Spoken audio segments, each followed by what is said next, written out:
What's up, everybody? This week we're going to walk you through how we make our cabinets, so our actual cabinet boxes. And for us, this process starts not in our shop. Actually, we have all of our cases made on our friend's CNC up the road. We'll dig into that process here in a minute, but for now, let's go ahead and unload all of our parts and bring them into the shop. We've talked a little bit before about flow, and in our shop that starts here. So everything comes in and out of this area. So as we're coming in, one of the first things that are going to happen with these cabinets is they're going to be edge banded. Now we have in this kitchen 2 different color edge bandings. It is a 2-tone kitchen. So we're gonna go ahead and try to sort some of those as we're pulling them out of here. Fortunately, these pieces are all labeled, but that's gonna take a little bit extra time to kind of dig through all those. So we actually know that it's only the upper cabinets that are a different color here. So we're going to try to dig out the smaller pieces, right? The shallower depths of these cabinets, and keep those ones aside so we can edge band them separately from the rest of the kitchen. There's a lot of parts here. So how do we get to this point, and why are we using a CNC? So we are a small shop, and our time is better spent on some of the finer details where making the boxes is a process that we can automate. So sending these to CNC saves us a lot of time. Once the drawings come in, I've reviewed them and we've had, a couple revisions. We get our shop drawings. Once they get approved, I go ahead and break down what we're actually going to need for our case sizes. I send them over to the CNC operator where he draws them up, lays them out, and begins to cut. We store a lift of plywood over there, so we're never having to bring materials back and forth. This allows us to just make one trip over to his space to pick everything up, bring it back here, and that brings us to this point. So now that all the pieces are in our shop and are somewhat separated into the piles that we had mentioned, being the 2 different color edge bandings, backs and shelves, parts that aren't going to get edge banded, we can go ahead and run them through our edge bander. This is a very large piece of machinery. Not every shop has one, and they're quite finicky. So there's a bunch of different ways to apply edge banding. There's several other smaller handheld machines that will do this, as well as the old iron-on method. So for us, we're gonna go ahead and get started with edge banding. So we'll get this set up and begin that process. So when these pieces come back in from the CNC, a lot of the times they do have a little bit of fuzz kind of left over from the cut. We just wanna go ahead and clean that up, as it can affect the edge banding on this machine. So just a light pass with the block to clean up any of that fuzz.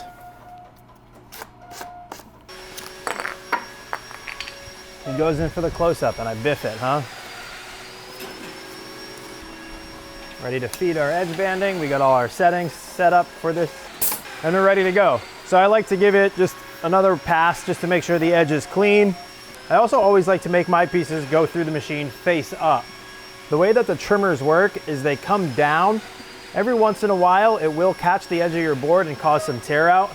We want to try to avoid that, so we're going to go face up with everything.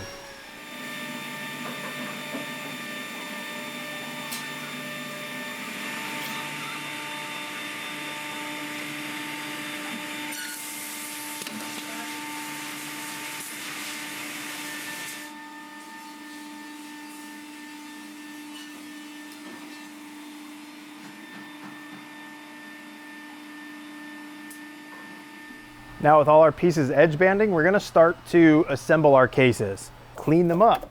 There's a lot of extra dust and debris that falls inside this joinery. Any debris that's left over inside these mortises can cause an issue when we do go to assemble our cabinets. We also don't want to leave any of these stickers that are on the inside.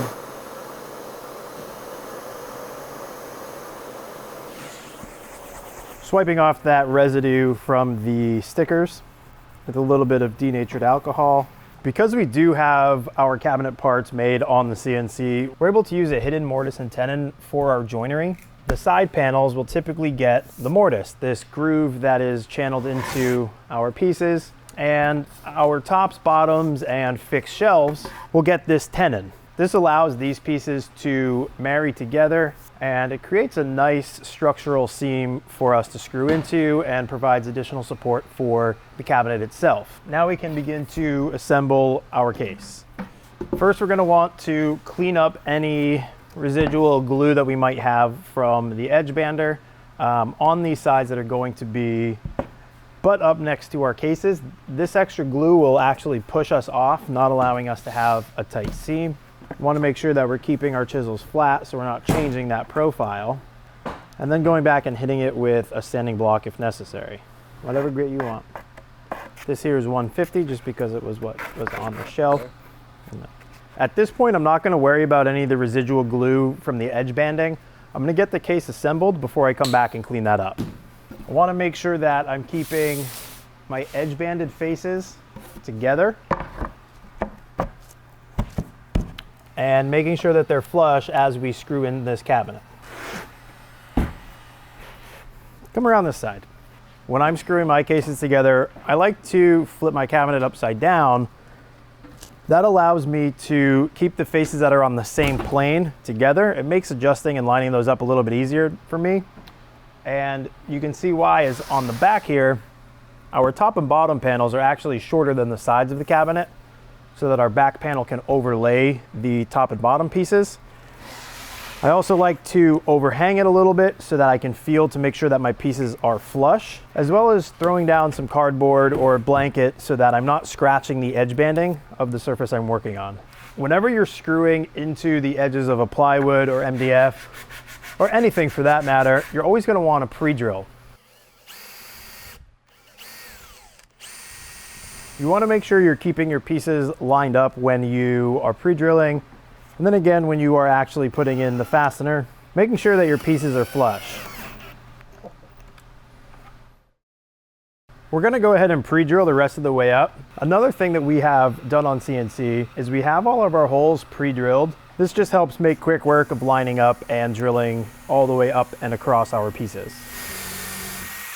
When you are pre-drilling, we want to make sure we're not driving this pre-drill too deep. The goal is to keep the head of the screw just about flush or slightly recessed from the face of the veneer. We don't want to drive it in too far. That will compromise the structure of the actual material and how well that screw is actually holding, as well as it just looks a little bit messy.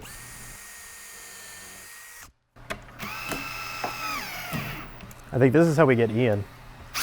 We slowly put him in the background, and then before you know it, he's the star. Well, as soon as people start asking who's that creep, and like, oh yeah, we gotta get him out of the background. Don't worry about that guy. Now we'll just continue this same process for the fixed divider and the top as well, before putting on the back and side panel.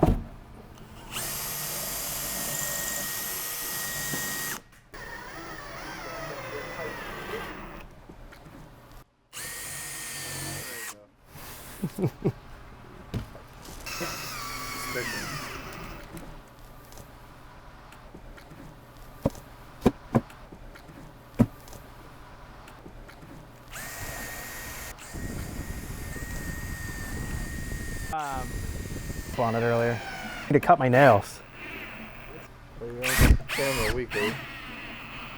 Now with our horizontal pieces in and our side on, we're actually ready for the next step, which is to place the back on there. So on the back panels, we use a similar mortise and tenon to the sides and fixed shelves. This allows for easy alignment as well as gives the cabinet extra structure, and it allows us to have a full 3/4 inch panel to screw into. When we put the back panel on, we want to make sure that the edge of our back panel and the edge of our side are flush. This will help keep the cabinet square when we do go to align it and screw in the top and bottom. So at this point, we're going to go ahead and just screw in one side of the cabinet, one side of the back panel. The reason that we're only screwing in one side is that this will allow us to make some tweaks to the cabinet and square it up. So you might notice that we're using construction screws to assemble our cases. We find that these screws are much stronger than some of the other screw types that are out there on the market. And if you want to learn a little bit more about the fasteners that we use and the materials we use, we actually covered this in last week's episode. So go back and check that out if you would like to learn a little bit more about it. Now we're ready to put on the final piece of our case, the last side. So getting this last side on can be a little bit tricky because in this case we have 4 additional panels, 3 on the front plus the back, to line up and marry those tenons into the mortises. So we'll just take it one piece at a time, one step at a time, and work our way lining up each piece. Now you can see here that our cabinet is not square. We can tell this by the overlap. We're going from 0 to quite a bit here, and then it's the opposite. So this whole cabinet is racked. A quick and easy way for us to adjust this is making sure that we're flush with our tops and bottoms and tight all the way down, all the way around.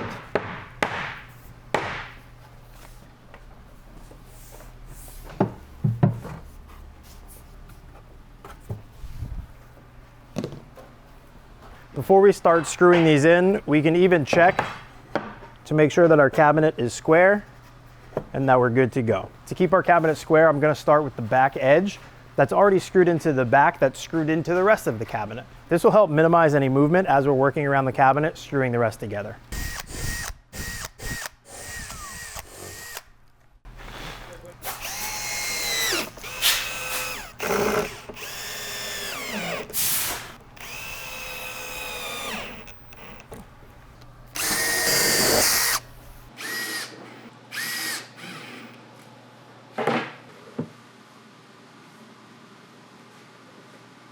Sometimes you need a little bit of help from your friends to get this flush.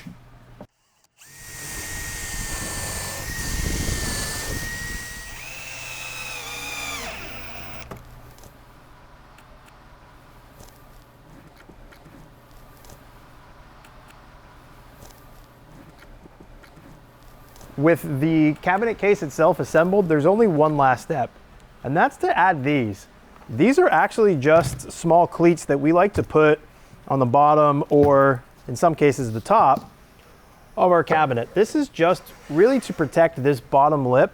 When we're here in the shop and these cabinets get placed on the floor, we slide them around, move them around a lot, stack them.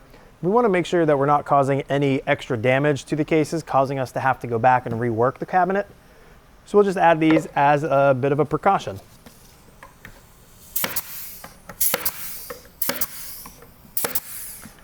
All they are is a few cutoffs from scrap wood, and we just staple them on so that they are easy to remove later.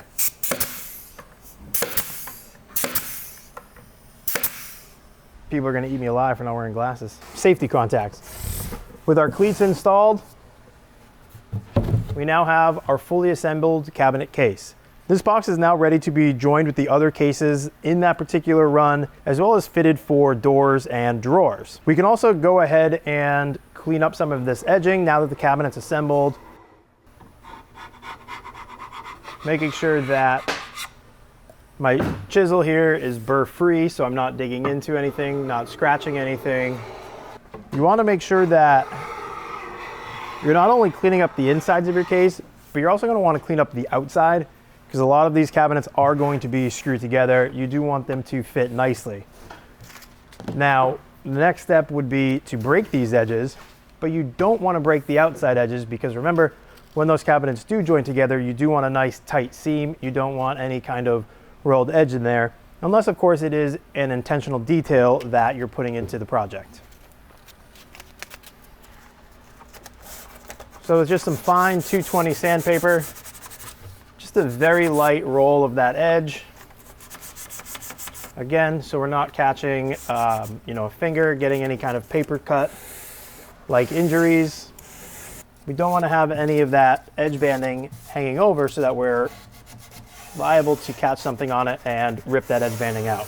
So after we broke these edges, we have a little bit of exposed wood. It's a very thin white line, not very noticeable, but we're going to go back with a little bit of wipe-on poly and gently apply that just to the white edge. We don't want it to drip down onto our edge banding or onto the interior of our cabinet, as you will see it. So we're just lightly going to apply that to clean up that white edge. And there you have it. This cabinet is completely assembled and ready for the next step. This is just the first cabinet of many in a pretty large kitchen. So we'll check back in next week and give you guys an update on how this kitchen is progressing. If you have any questions, drop them in the comments below. And as always, subscribe and thank you for watching. Woo! Spicy Italian with extra hot salami. What are we talking about? What's this episode on? I'm just gonna start being really mean to Doug because he's very cruel. Doug, I'm sorry, but our show does not revolve around you. He's very cruel behind the scenes, yes. Sure. Now we can begin to, I feel like I'm on a f***ing MT Copeland class. Have our... Give me the finger motion. Now we'll just continue this same process until we die. It also brings all the boys to the yard. Dust everywhere. No, you should have heard Doug's comment. This is why I said we need to have a behind the scenes camera capturing Doug. To learn more about my pre-drill technique, you can buy my $75 course on mtcopeland.com, or you can attend my TED Talk.